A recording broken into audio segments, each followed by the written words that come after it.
Owen Benjamin. You worked some time in Hollywood. Yep. You were scriptwriter for the Louder from Crowder show. Formerly good friends with Joe Rogan, and you actually wrote the song for Tommy Robinson. Yeah. I had always thought that you guys hated Jesus. Muslims reading the Quran, strapping bombs to themselves, and running into a concert to kill white people. I can't believe I fell for that lie. This is the Dean Show. Bismillah, alhamdulillah, assalamu alaikum, greetings of peace. Peace be unto you. Welcome to the Dean Show. I'm Eddie, your host. Now, a few weeks back, we did a program, a reaction video, because we heard that a gentleman by the name of Owen Benjamin had some very nice things to say about Islam and Muslims. Now, who's Owen Benjamin? Owen Benjamin was the scriptwriter for Louder for Crowder, worked in Hollywood, also was friends with Joe Rogan, has been on the Joe Rogan podcast. He also wrote the song for one of the leading Islam haters in the world, for Tommy Robbins. So you can imagine who he was rolling with and the kind of things he used to say. So when we heard that he had some very nice things to say, we had some nice thing to say back to him. So we did this video for him. We sent him some love. He sent some love back. Now guess who is with us here on this episode of The Dean Show? That's right, no other than Owen Benjamin. That's right, here on The Dean Show, coming up, Mr. Everybody, please make some noise for the very funny, my good friend, Mr. Owen Benjamin.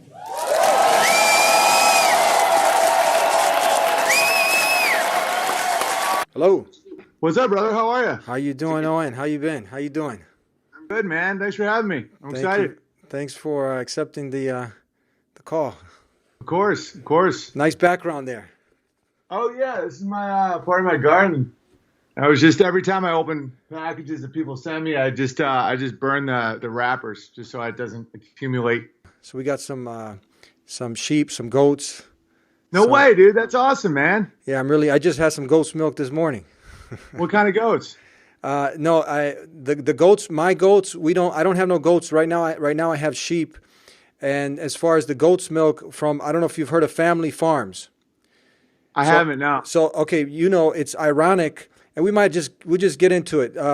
It's ironic that Coca-Cola and Pepsi and, drinking one of these a day can increase your chances of diabetes by, they say, 30%. But real milk, raw milk, is illegal.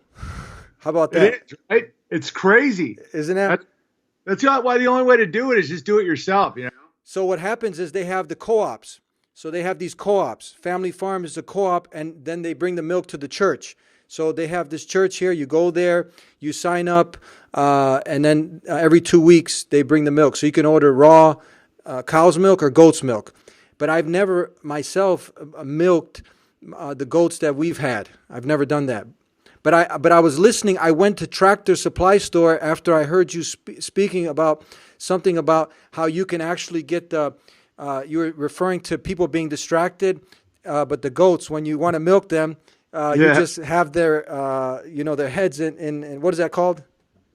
I don't know what it's called, but the metaphor is so applicable to modern society, where the goat is eating from the little tray, from the little treats, and then you just put this iron thing over their neck, and they don't even notice, and then you're just in the back milking them. And I was looking at it. I'm like, that reminds me of a tub of popcorn. Like when people are just at the movies and they're getting their soul milked almost with the fear propaganda and the trauma-based mind control of watching these movies and these television shows, where there's people that are now controlling others' minds and dreams and perceptions as they just eat from a tub of corn. And I was looking at this goat and I'm like, I'm a goat. And I'm like, who's milking me? Pretty funny. Did you make your own contraption or you bought it? My neighbor made it for me. He's good with metal. He's got a blowtorch and all that stuff. Oh, okay. Yeah. All right, so yeah, so I'm really into eating real food, avoiding fake food, you know, because the way the key to good health is eating the food that human beings been intended to eat, and that's the food that the Creator has given us, not the processed junk garbage, fake foods we call it. Exactly, man. And it's the goat. It's interesting you said that about goat milk because goat milk is objectively healthier for human beings than cow milk. Yeah. It doesn't trigger lactose intolerance in people, and it also has the good bacteria in it that helps especially children develop strong immune systems. Yeah, so I'm really into. I would never drink any of the conventional. You know, the FDA. It's ironic. The FDA, Food and Drug Administration, they have as the number one allergenic food is actually milk. So I was thinking, how could this milk that the Creator has given us, how can this be causing people to get sick? But it's not the real milk. It's the fake, pasteurized, homogenized, the fake milk. Yeah, it's the same with corn. You know, it's like we have all this genetically modified, high fructose corn syrup stuff. Like we grow non-GMO corn, and it's delicious and it's healthy and it's great. And it's the old corn. Like corn used to be smaller. Carrots used to be purple. You know, it's like a lot of this food is just it's almost like how Satan mimics.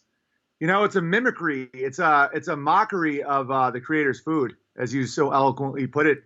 And a lot of the FDA, man, a lot of those guys are like Rosicrucians and weirdos. They're all about poisons and potions and stuff, you know? 80%, I heard 80% of the corn is GMO. Oh, it's terrible. Yeah, but old school maize is healthy, you know, it's from the Creator, as you put it. And that's I just read something today that citric acid is from black mold. I used to think it was from oranges. You know, like when you read in the label that citric acid, they extract that out of mold. You know, it's getting very, very intense out there. Guys, we are just jumping right into it. I'm with Owen Benjamin, and the conversation's flowing. We just jumped right into it. Owen, thank you so much for being with us here on the Dean Show. I really appreciate it. Just to kind of give a little bit of a breakdown, please correct me if I'm ever wrong. Owen Benjamin, you worked some time in Hollywood. Yep. You were a scriptwriter for the Louder from Crowder show, formerly good friends with Joe Rogan, and you actually wrote the song for Tommy Robinson. Yeah. Well, me and the Bears. Shout out to the Bears. But you know, it was a group effort, and we wanted to just get people. You know, I saw a man that I thought was speaking honestly to the problems in England, and so we always support that. And then, you know, it was revealed that, you know, he wasn't quite being as honest as I once thought, but, you know, whatever. It's all good. He's not very tall. You touched a lot of hearts. You touched a lot of Muslims' hearts, brother. And when I say Muslim, look, by definition, because we say, I just want to define these words, because if I say Muslim, someone thinks, oh, that's the guys from Never Forget 9/11. That's the guys who, you know, who are about to blow us up. The boogeyman coming to get you. But Owen, when we say Muslim, if you define the word, it simply means one, male or female who has chosen to acquire peace by submitting to the owner of peace, the Creator of the heavens and earth. So when I say Muslim, I want to remove that from anyone's mind that's listening. So when you said my main thing is in one of your talks, you said my main thing here is to help so many people who hate Muslims, who are withstanding evil, these beautiful people. My main thing is to help people not hate so many good-hearted Muslims that are withstanding evil. And they are the type of people you want to root for, these scholarly, beautiful Muslim people.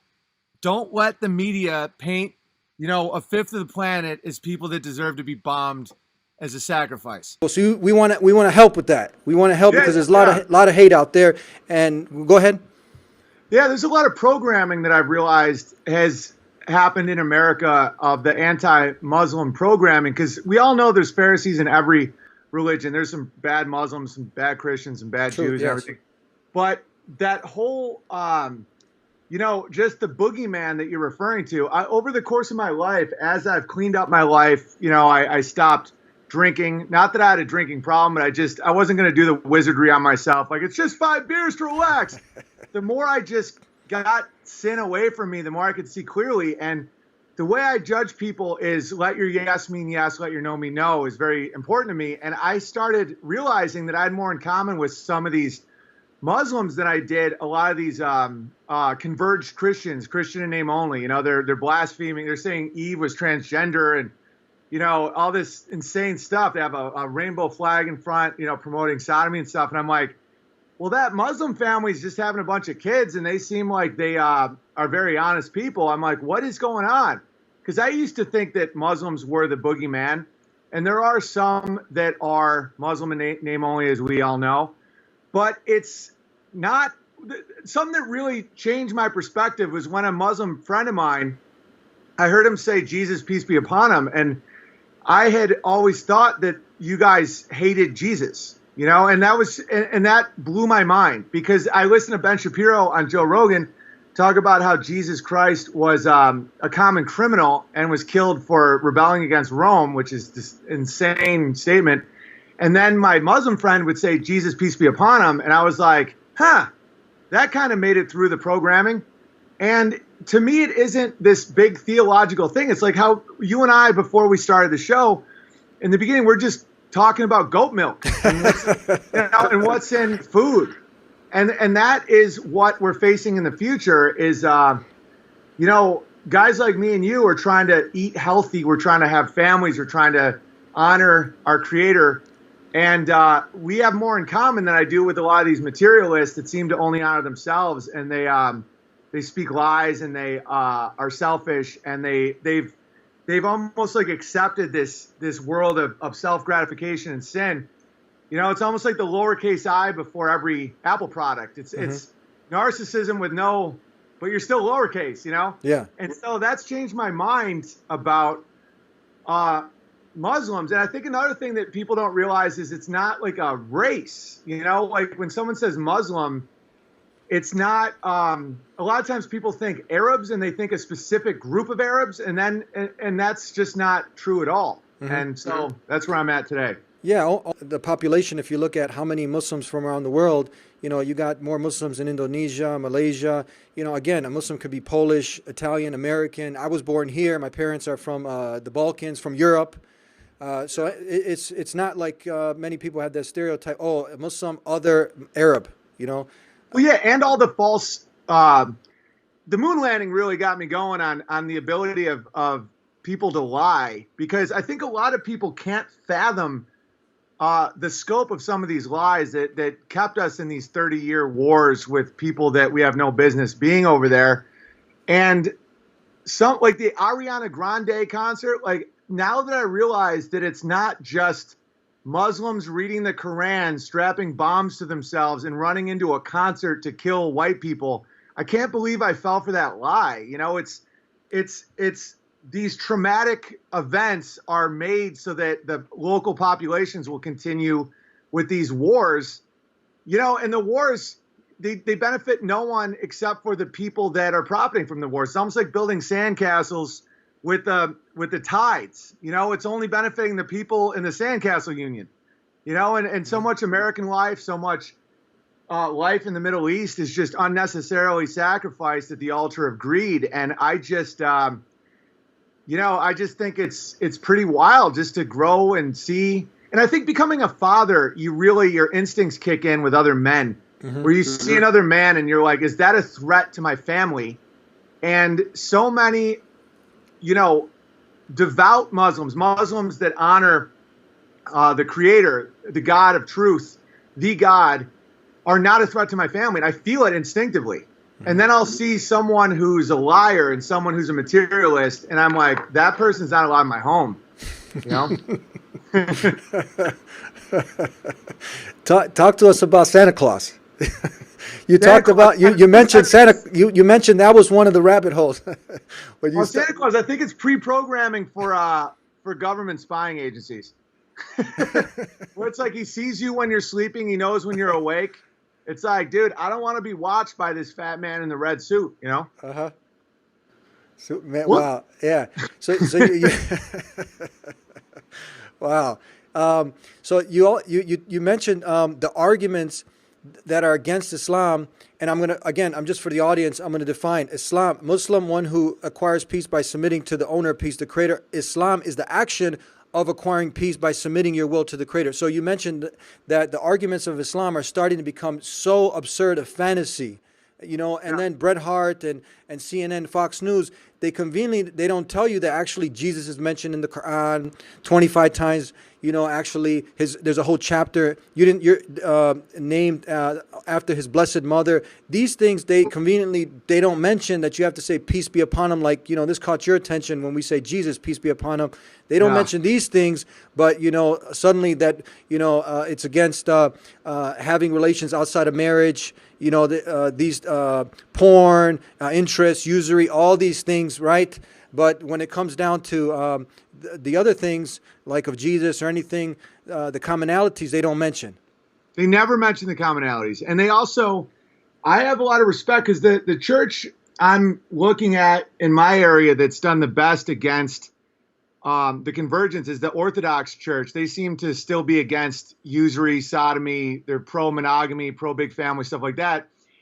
A lot of people aren't mentioning that a lot of Islamic areas have never allowed in pornography. They've never allowed in usury. And, I think that our enemy is, we have a common enemy with the Muslims, and that is the materialist.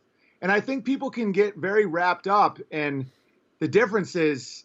People get wrapped up in Christianity, the difference between Catholic and Protestant and all this stuff, and they can endlessly bicker. And it's like, well, we're on the same page that God is truth, God is love, God is life. God created us. We should give gratitude to God. And life is good. It's like truth is good. And then from there, we can build. And I think that we have a common enemy in that, and they don't tell you that about Muslims. Muslims, I always thought, based on what I've seen in the media, is they just want nothing more than just to blow up a bunch of innocent people. I thought it was a death cult. Yeah. And it's not. There's people that call themselves Muslims that are in a death cult. There's people that call themselves Christians that are in a death cult. It's who is your master?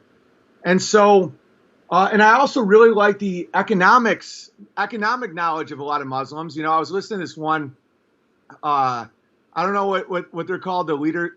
Sorry for my ignorance, but what are they called? The leader of a Muslim mosque. What are they called again? Imam. You have Imam. Like a sheikh, imam. Yeah, someone, a leader in the community, an imam, probably. He was breaking down inflation better than anybody I ever saw. He was like, you have a camel. And he's like, in 3 years, your camel is now worth a donkey. And he's like, and he just kept going. And I was like, yes. I think Islam has a really good grasp on the economics of debt and how for you guys, it's ingrained in your religion that, debt goes against Allah. And so don't do it. And I think that what we're facing now, a good friend of mine, Vox Day, broke down what causes war, because people used to say religion caused war. And he broke down that 97% of war is caused by debt. Mm-hmm. And so when you have these banking wars of debt, that's really what's spitting in the face of our Creator, not our theological differences. It's more debt. It's more, every U.S. dollar has $13 of debt attached to it. And you go into a lot of these churches, and I'm Christian. But I do have a problem with these converged churches. That's one reason why I just see a lot of Muslim families worshiping better than a lot of Christian families. And that's not a knock at Christianity. That's just saying, why won't these Christians be Christian? Like, why won't they pray every day? Why won't they, ask God for more children and thank God when they have more children? How can someone give their woman hormones to sterilize their womb? It's just very, very shocking to me. And so a lot of the values of Muslims I've grown to respect as men, leaders of their family. And outside of that, I don't like getting in theological fights. I don't like the endless arguments about, it almost reminds me of like Dungeons and Dragons, where people are like, well, how many hit points do you have? And blah, blah, blah. I'm like, do you have gratitude towards the Creator? Yeah. Do you believe in truth? Mm-hmm. will you toil in the fields for your family? And that's why my opinion on Muslims has changed over the years. For us, and why we started the program is specifically me as a American born here, background European in Bosnia. You've heard of Bosnia? Of course. Yeah, and just to be a voice somewhat for those who are sincere and genuine, and they want to learn, they want to know, and just to share the information, to try to clear up much of this muck that's out there. And I'll give you an example. Like, there was this pastor, I was giving a talk in Colorado, and afterward, this was a Jummah Hutbah every Friday. People will congregate, and then there was a pastor there. He approached me. I didn't know he's a pastor until he introduced himself. He came up. He had visited before. He introduced himself. He was an elderly man named David. He was about probably in his late 60s, early 70s. Very nice man. He came up and he introduced himself, and we spoke. Then we sat down and we talked, and a few of us, got together.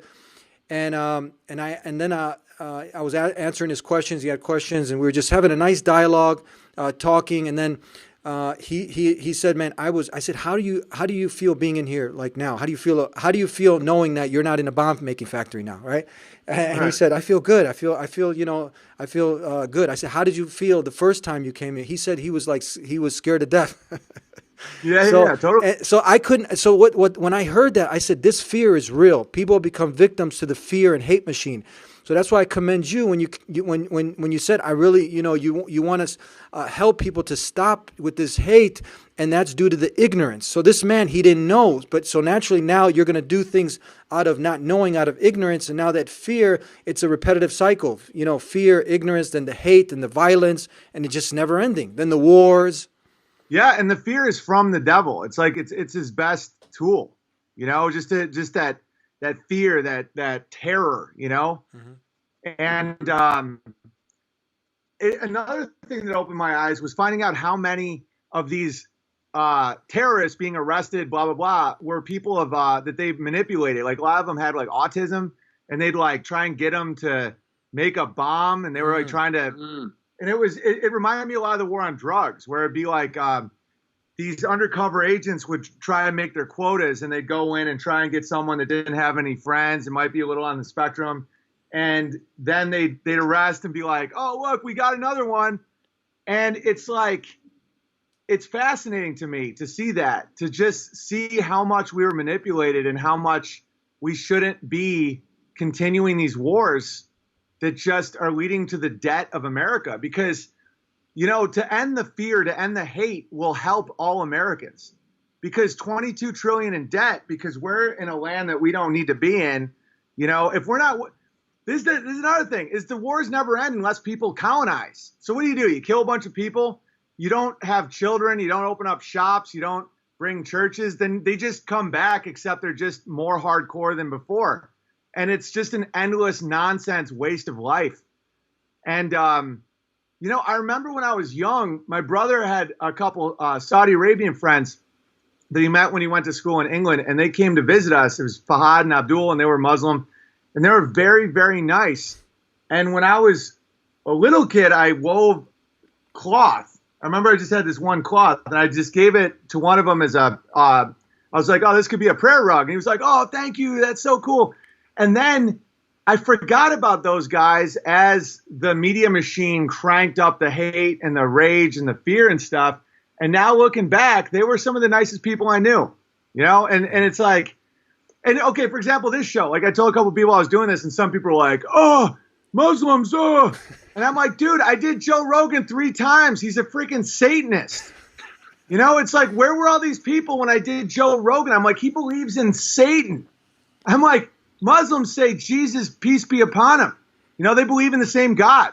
And they're like, "Oh, yeah, well, they added prophets, blah, blah." I'm like, so do Mormons. Where's your rage against Mormons? And they're like, "Well," I'm like, "Yeah, because you weren't trained to hate Mormons." And I'm like, get in control of your own life, your own brain. You know what I'm saying? So you mentioned training. So you think that's a deliberate training, the mass manipulation. where Oh, I know it is. you talk about now being enslaved. Now people Yeah. being enslaved because of this fear and giving up their now not only money, how much, almost $4.55 trillion in all these senseless wars, and then just giving up your civil liberties and whatnot. Yeah, no, it hurts the person. You know, the people that think I'm crazy for saying Muhammad, peace be upon him. At first I was doing it just to piss off baby boomers, but now I've started to really be like, it just feels better to say peace be upon people that others respect. Like if Muslims can say Jesus, peace be upon him, why can't you say peace be upon who they respect? It's just like an act of, it's just offering someone tea or taking your shoes off at the door. It doesn't cost you anything to just show respect if someone's being a nice man. And then the rage, and I'm like, that rage, you might as well have the gun pointing at you every bullet you shoot, because these people are capitalizing on your unjust hatred for human beings. It's one thing if you're against the flooding of, the open borders, or you don't want your community to go from Christian to Muslim or something like that. That's fine. But if you are against just them doing what they're doing and you feel you have the right to go there and bomb their wedding, it's like you're a ghoul. Mm-hmm. And And I'm glad I know this now. So one thing I'm fortunate to have is I don't feel shame when I learn something new. Some people, they have this trigger where if they were wrong about something, they won't admit it because they don't want to look stupid. Yeah. And I don't have that. I just don't. I'm like, yeah, I've learned that Islam is not as far away from Christianity as I once thought it was. Talmudic Judaism is way farther. And these are the people that I would see Steven Crowder having on Ben Shapiro on his show. Meanwhile, he's giving me grief for questioning the moon landing. And I'm like, buddy, that guy thinks Jesus Christ was a criminal. And it's like, this isn't making logical sense to me. And so I'm glad I've thought more about it, and I'm not as angry about it. You mentioned the word also, Allah, earlier. Many people don't know that if you read the Arabic Christian Bible, if you're a Jew or a Christian, and you open up Genesis, right there, you have almost, I believe, 17 times the word Allah is mentioned. Arabs and Jews who are Arabic speaking, they use the word Allah. In Aramaic, Allah, Elohim, these are the Semitic languages, because, the English language didn't exist. So, see, when people, because they think, the propaganda, Allah, some moon god, something, some pagan god. But this is just the Creator's name in what we say in Arabic, in German, Gut, in Spanish, Dios, right? In English, God. That means I am who am. It's pretty powerful. That's what a Muslim told me. I don't know if that's really what it means, but I heard that Allah means I am who am. Is that what that translates to? Okay, Allah, the God, the only one worthy of worship. You can call, Allah says, you can call him by any of his all the beautiful names to belong to Allah. Ar-Rahman, Ar-Rahim, the most gracious, the most merciful. Al-Wadud, the loving, the just, the compassionate. So these are, he has 99 names mentioned in the Qur'an and what we call the Sunnah. So any one of these names, some have said that Yahweh, the ever living, right? This would be one of his attributes. So by any one of these names, one can connect with his Creator. Say the opening chapters of the Quran start with in the name of God Almighty, Allah. You translate it, the most gracious, the most merciful. See? Yeah, that's cool. It's all about gratitude. Yeah, it's being grateful and thankful. You mentioned that anyone that Ben Shapiro hates that much, there's got to be some good there, huh? Yeah, that's another thing that started to get me to not rethink Muslims. Is he's such a little twerp, just such a little war crazy little monster that whenever he really hates something, I have to think there's something good there. Because he's such a lying chicken hawk. He's trying to start all these wars that he won't fight in, that he can't even justify. And all he does is lie and scheme. And so when he would talk down about Islam, it made me think well, there must be something to like about these guys, or else Ben Shapiro wouldn't despise them, Mm-hmm. When you go down these different rabbit holes, I just had Dr. Kevin Barrett on the program, and we talked about one of these other things that because Joe Rogan, he brought it up with one of his guests. They started to talk about the what's the reason, these people hate us so much. And then they started to talk about 9/11, like, they're over there, they got nothing better to do, they're planning for some they're just sitting around. And I mentioned, man, these people are out there eating, they're like you out there, they got goats and sheep, they don't got TV, and they're minding their own business, like they got nothing better to do, like they want to just come over here and they just can't wait to start. And then we started to go deeper into Building 7, architects and engineers. I don't know if you know about this. Do you? Have you gone down that rabbit hole? Oh, yeah, man. I mean, it's such nonsense. It's like, first up, you got to think that these people, just like what you're describing. I mean, if I'm hanging out with a lot of these Muslims over there, we're talking goats. We're talking what's the best kind of goat, how to milk a goat, just how men talk. Yeah. But like the lie is that these people are like, oh, they're so free over there, I just hate it so much. And so then they get box cutters from like Staples. They hijack a Boeing 747, even though they can't fly a prop plane. They do something no pilot has ever been able to do, and then they drop buildings that can't drop by this method, and then Building 7 just... It's all such nonsense. But the way trauma-based mind control works, I'm fascinated by wizardry, because my dad is a rhetoric professor, like how to basically do a spell, like mass communications is a spell. And so the trauma of it was so big that it made people almost give them a Stockholm syndrome. And then the media was ready to go with bin Laden. That name was ready within 20 minutes, just boom. And so the narrative had been painted, and the naivety of people to just believe what they're told by authorities made them, rightfully so, have a hatred for the people who did it. I'm from New York State, not New York City, but people knew firefighters that died. People knew people that got cancer. Like, you saw these buildings crumble, and you felt, part of me wanted to join the military and go, against the people who did it. And looking back, it's so stupid. It's such a rabbit trick. It's just so, false flag doesn't even begin to describe it. And when people are like, oh, you question the 9/11 narrative, it's like, how does anyone not question that? There's no pilot alive that thinks that that was possible by these men. You couldn't hijack the planes that way. None of the black boxes survived, but yet the men's passports just fell down from the sky, and then a good Samaritan picked it up, and lo and behold, it's exactly who the media thinks did it. And it's like, we're such dupes. And a lot of people won't admit it because of the blood that's been spilled in these unnecessary and ridiculous wars. But if you can't admit you were tricked, you'll be tricked forever, And it's like, if you can't admit that, what are you going to do with your life? If you can't admit, because some of these lies are so big that people can't handle it. I used to be an agnostic. I used to think that I used to believe in evolution, and that we're all just from particles and genitalia smashing together for billions of years. And when I realized that wasn't true, because it doesn't make any logical sense anymore, I didn't feel shame. So many of these people, they don't want to admit they were wrong. And I think that comes from the lie. It's satanic. It's like, you don't matter. You are created by your It's like when you find something true, you have to speak it and go with it, or else you're lost, Do you think it becomes, the bottom line now becomes it's more profits over people? It's more about just trending, fitting in, because it's not cool now. It's not cool like what you're doing now, coming out and speaking like this. Now, it's not the coolest thing to do, because there's a quota. There's like the sheep, people are just following, and now you going against the grain. You're going against the odds. Why is that?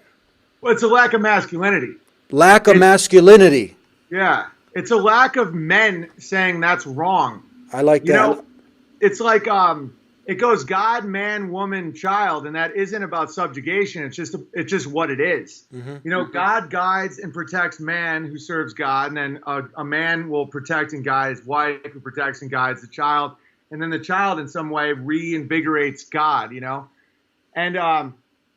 And so men have to be the ones that say, no, that's wrong. It's like, yeah, but all the people are going to hit a thumbs down on the internet. It's like, I am a man.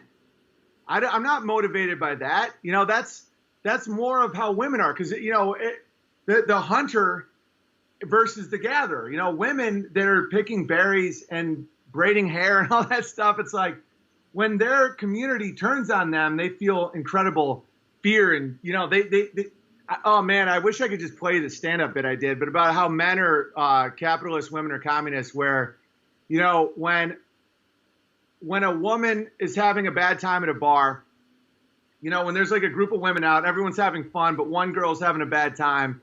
It's like, oh no, Brian's here with his new girl. All the other girls are like, Tina's sad. We all got to go home. Wicker tears, you know, get on a unicorn. And men are like, if a man's like, I'm really sad, it's like, get out of here. You know, we're having a good time. But the opposite's true, where if a man's really fast and strong or true or right, it's like, he's my leader. That's my captain. He's the fastest man. I love that guy. And women are like, she's the prettiest. Tell everybody she has herpes. You know, it's about bringing down the high and raising up the low, because women are more into that type of living. And men are the ones that have to be the ones that say, this is wrong. You know, if you allow lies to propagate in your community, everyone dies. Mm-hmm. You know, if you don't build strong fences, the weasel gets in and kills your chickens. If you don't, you know, admit what's really happening, your goats die, your wife dies, your children die. And so the man has to be the one that takes those arrows and bullets, where people are like, oh, it's not cool. Oh, that's not very popular. It's like, why would I care? It's not true. And so without a strong man that speaks truth, the woman is cursed. That's why you see women taking on roles of men. You know, they're in these cubicles as wage slaves, killing their own children, you know, cursing men, because men have become women. Men are just watching pornography in their mom's basements, complaining that life isn't easy enough for them. And it's like, men need to have gratitude. That's what I love about Muslims, is you guys have gratitude towards the God. You're like the merciful, the provider, you know? And when a man does that, they can actually lead a woman. And then the woman doesn't have to be some weird hybrid of male, female, which is oddly like the Satan, you know, this weird genderless, you know, resentful goat. Yeah. And so it's like the masculine energy has to stay strong. Mm-hmm. And that's what I think is really missing is just these men who act like women and who want approval and fancy clothes, you know, lollipops and fancy pants. And women then will act like men until a man with masculine energy comes in and provides and protects and guides. Yeah. And that allows her to be a mother to your child. And if that isn't honored, if the man doesn't honor God, and if the woman doesn't honor the man, then you don't have a lineage. You are a fallen people. And we're seeing that in places like Sweden and stuff like that. And people just want to complain about Muslims and stuff, where it's like, oh, the Muslims. It's like, oh, they burned down the church. It's like, why wasn't a man at the church? Like, why wasn't a man protecting the church? Where were you? Home watching pornos? And they're like, boo-hoo. It's like, no, be a man, be masculine, protect. If you don't have value in it, God will take it right back in the form of ashes, you know? What do you think?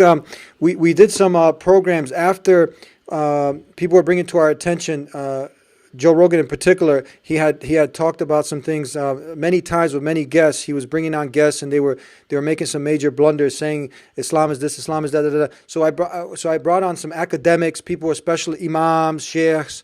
And then we covered him. All of these points they brought up systematically, academically. We didn't insult him. We didn't, push hate towards him. We just said, hey, this is the truth.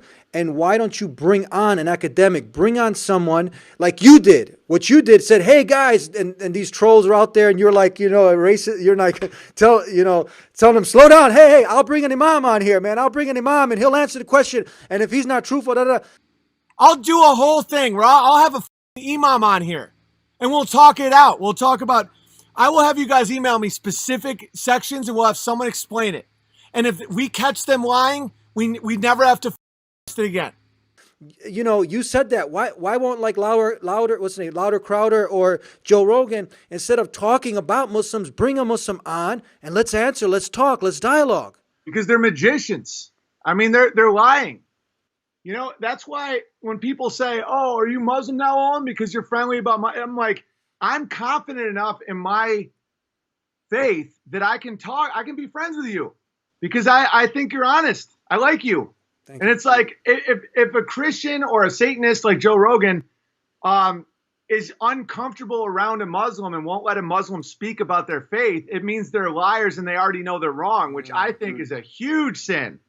If you know you're wrong and you won't let someone clear their name, you're just a horrible person. And so I'm not scared of the truth. I'm not scared of that. And some people are. Some people, they say they won't let anyone speak their side because if they will, they'll be crushed. And I think that's ridiculous, you know. And if I'm painting a picture about somebody and I'm wrong, I would want that person to be able to clear it up. And so a lot of people watched when you talked about me on your show, and they were really touched by it because a lot of Christians think that Muslims just hate them, you know. And so to see you, you know, laugh about one of my videos and talk about me and not demonize me, you got to understand a lot of Christians think that Muslims just despise them and hate Jesus and all this stuff. And it just isn't true. And without, you know, I'm blessed to have a low level of fear naturally, I think. But a lot of people have too much fear to even explore these ideas and understand that it's all been a big lie, you know. And so I'm glad that that people like you exist to just say, well, let's just get on and we'll talk about it, you know?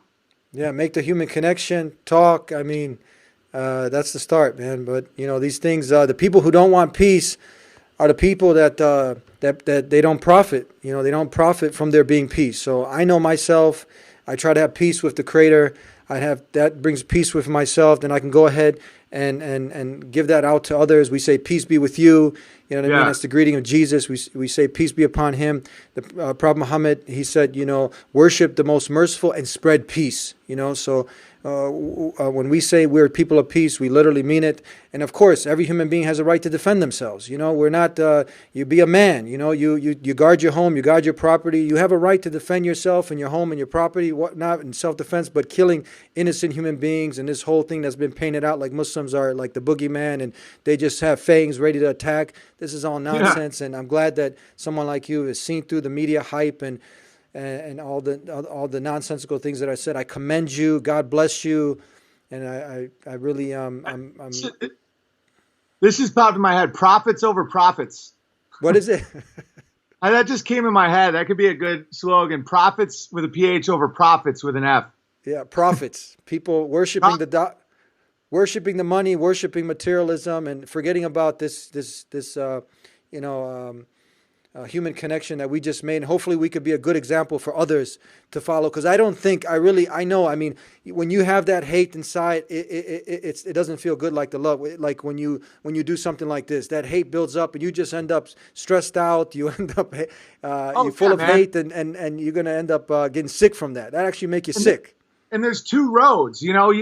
Someone pointed out, I was like, in one of my streams, I said I was crumbling upwards. Mm-hmm. You know, there's two roads. There's a road where you start stripping yourself of your bad habits and your sins and your hate. You know, because I had some family stuff this year that really was just, it made me have some hate, and it helped. It actually helped me burn off the dead wood and made me see, like praying for your enemy is really important. And I had that with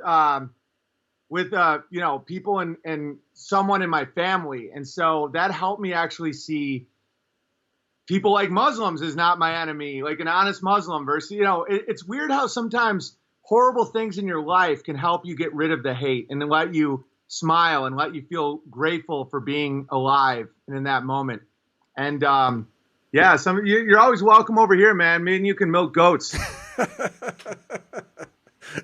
Thank you, brother. I really appreciate it. I might take you up on that. Same thing here. If you're in the area, let's stay in touch. I really enjoyed talking to you, and most important, I commend you.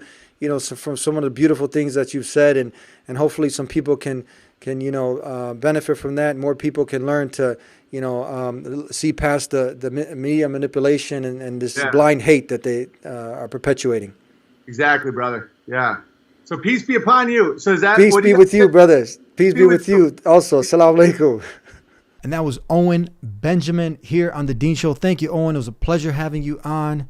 And these talks are so important because, as he said, you've been trained to think a certain thing. When we hear Muslims or Islam is the boogeyman coming to get you, think about 9/11. Never forget. Yeah, never forget that Islam and Muslims had nothing to do with 9/11.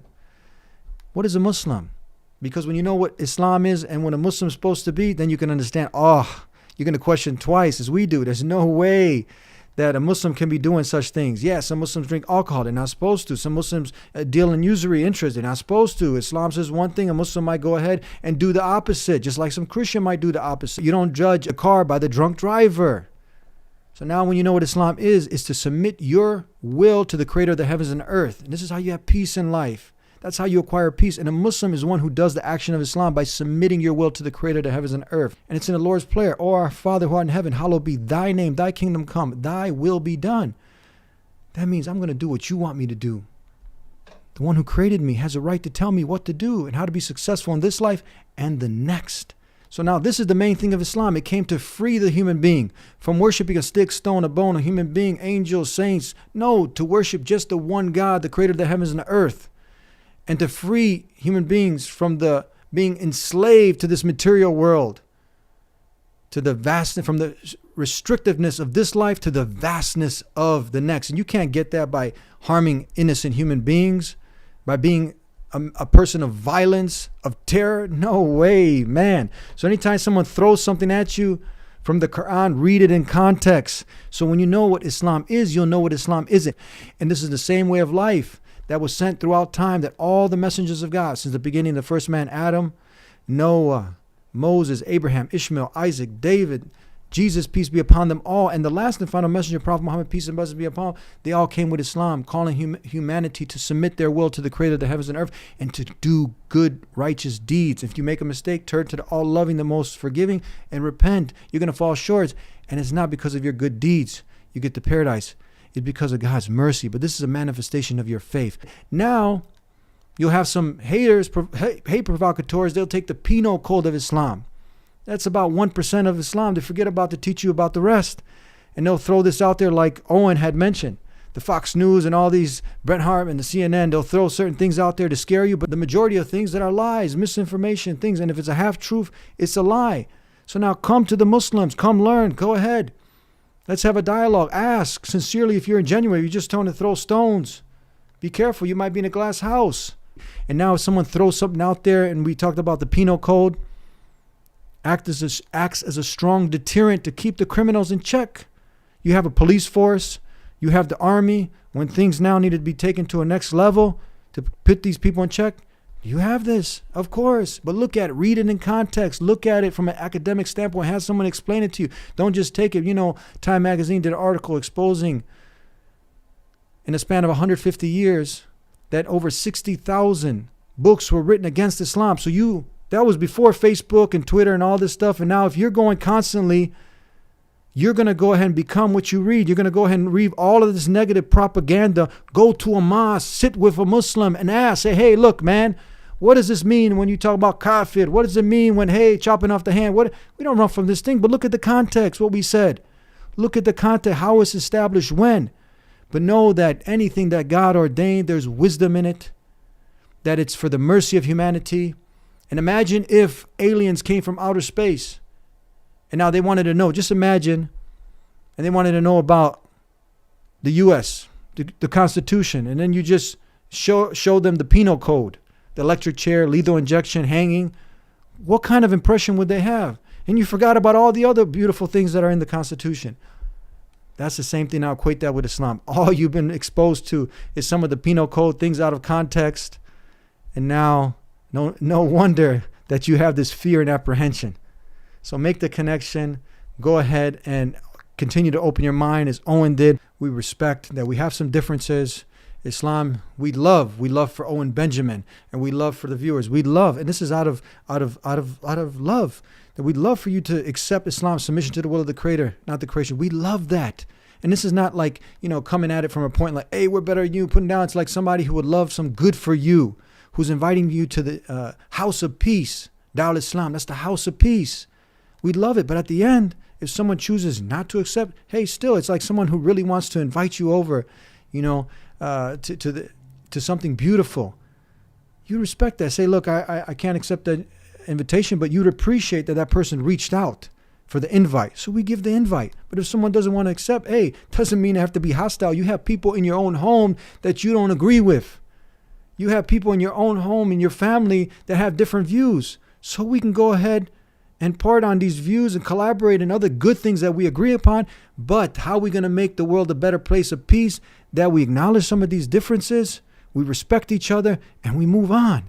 But as Owen was talking about also, who doesn't want the peace? The war machine, people who profit from there being war. So let's not be naive. Let's not fall for these trips and traps. Thank you again, Owen Benjamin, for being with us. And thank you all for tuning in to The Dean Show.